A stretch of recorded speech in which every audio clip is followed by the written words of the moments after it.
Hi guys, this is Rob. Welcome back for another Matchbox Garage video where today I attempt to take this Skoda from shabby to shiny. Now growing up I had one of these, my parents had one of these cars and used to drop me off to school, and I would ask my mum to just park around the corner so that nobody would see. But here's the little car. Pop that down. So, rear engine car, made in Czechoslovakia. Obviously owned by the VAG group today.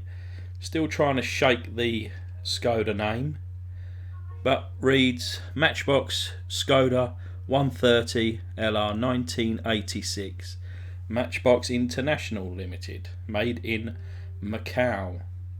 So it's a plastic bottom car, this one.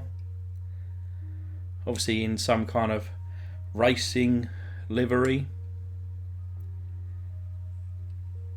But let's start by removing the rivets. So we drill down to the centre, taking off the flange, and then we'll tap the post using 3-in-1 oil and my handy vise. And this is the screw in place, so let's start taking it apart, see what we're working with.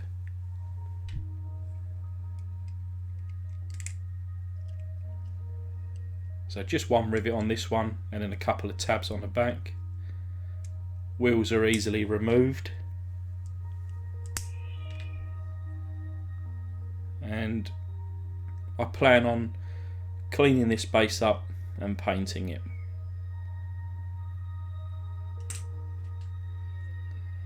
The wheels I shall give a nice fresh coat of paint, not necessarily in chrome, because my old Skoda didn't have chrome wheels.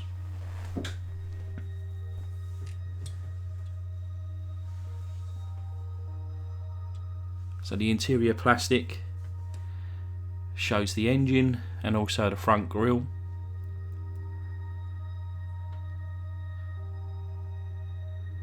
Obviously this one must have been a rally car or a rally rep, so it does have bucket seats, a little bit of engine detail there, and what I imagine to be spare tyres on the back.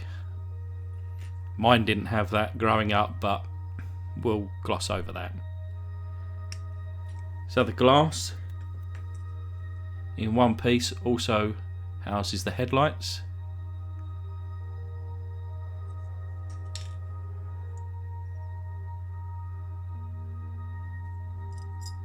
And then the main casting. I guess it's a bonnet because it's rear engined, or hood, is on the rear of this car. No opening doors, so it should be quite easy to take the paint off. So we've got a larger jar. It's one of the viewers suggested to get a larger jar so that it doesn't spill over. So thanks very much for your suggestions. I do read all of them and consider all of them in my projects going forward. So using some caustic soda, I go with a couple of teaspoons. Trying to find the right angle going forward there because it's a bit difficult on camera. So after a rinse, 95% of the paint has gone. It always leaves this kind of greyed finish on the car, but easily comes off with the wire wheel and a bit of wire wool. So here I am now, just going to go over everything, and it probably 2 minutes later looks good as new. Now, of course, if you was doing like a Spectre Flame finish, you wouldn't do this. but me putting in very, very minor scratches into this helps with the adhesion of the paint, and certainly never shows through the paint job. I thought there was a bit of a bend in the back. It's not. It's fine. A few little burrs around here, so I'm just gonna reach for a little sanding stick. If only my camera would focus, and go over all the little bits before priming. So I'm going with a light grey primer today. So at this stage I can tell you that I won't be putting this back to a rally car spec or replica. I'm going to replicate the car that I had growing up as a child. The car that I refused to allow my mum to drive up to the school gates with. You know, drop me off down the road so I can walk the rest of the way, please. So just add in a coat of the primer.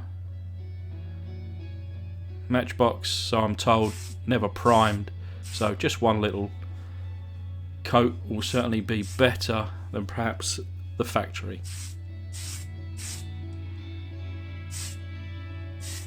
And this particular primer goes on beautifully. Certainly recommended to anybody who's thinking about doing these restorations. So with the base, start off with some sugar soap, added a bit of water and just brushed it down for a minute or so, and then dried it off, and this too will be getting a coat of primer.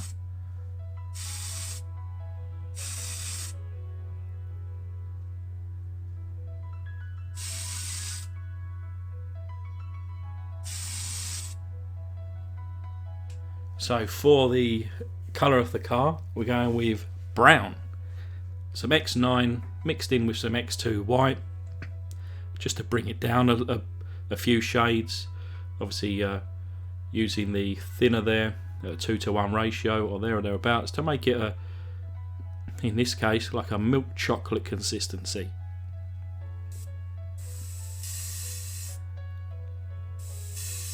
So I always start by adding one light coat or light-ish coat.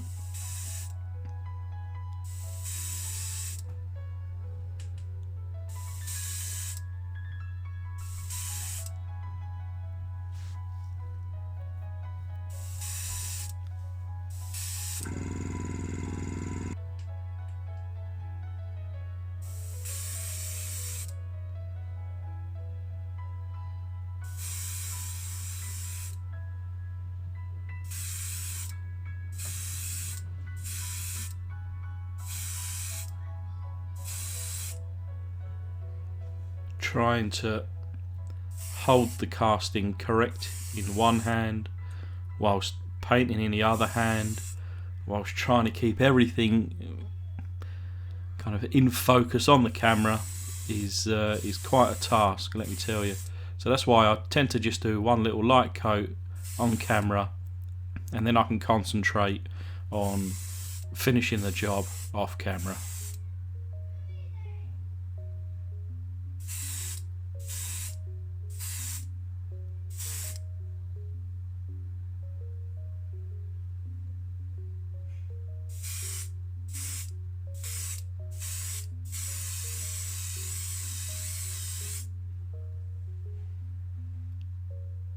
So there we have the first coat, and then I end up with about 3 or 4 coats. I've done a coat of black on the base there.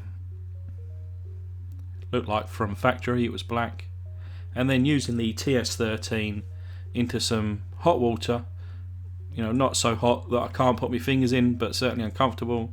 Left it for a couple of minutes, give it a good shake, and then give it a spray. It says 10 to 12 inches is the distance. I'm still working on what's the best method or how to use this. it comes out at quite a velocity, so really I would say this was probably too much. But actually, well, now it's dry, it looks pretty good.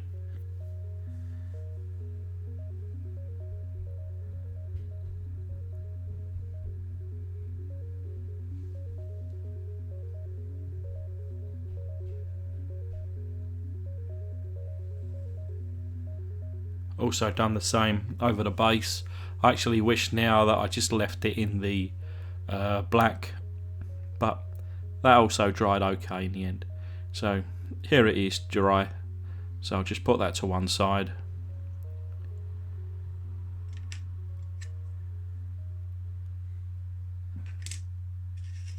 And we work on the smaller pieces here. So got the wheels, we've got the glass, and of course not forgetting the interior to work on.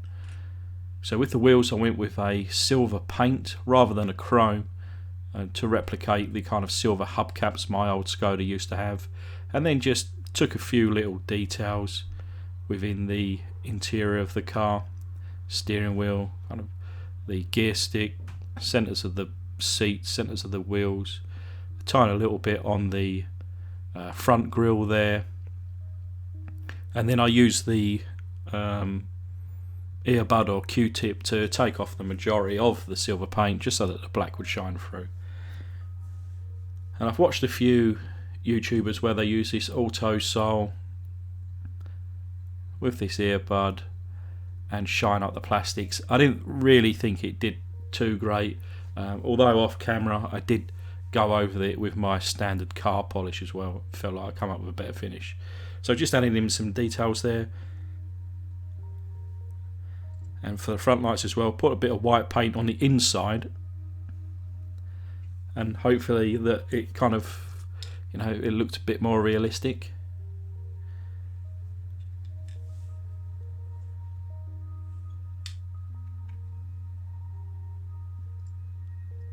So I'm just going to go with the reassemble now.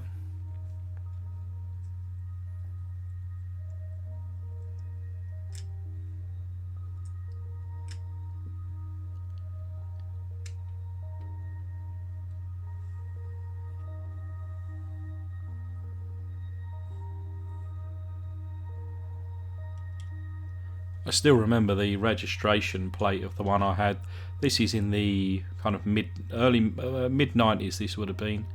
It was number plate G599WOO. So yeah, G599. Woo. It didn't really suit the car, to be honest, a brown Skoda. But I'm gonna stop it there, not to show you everything.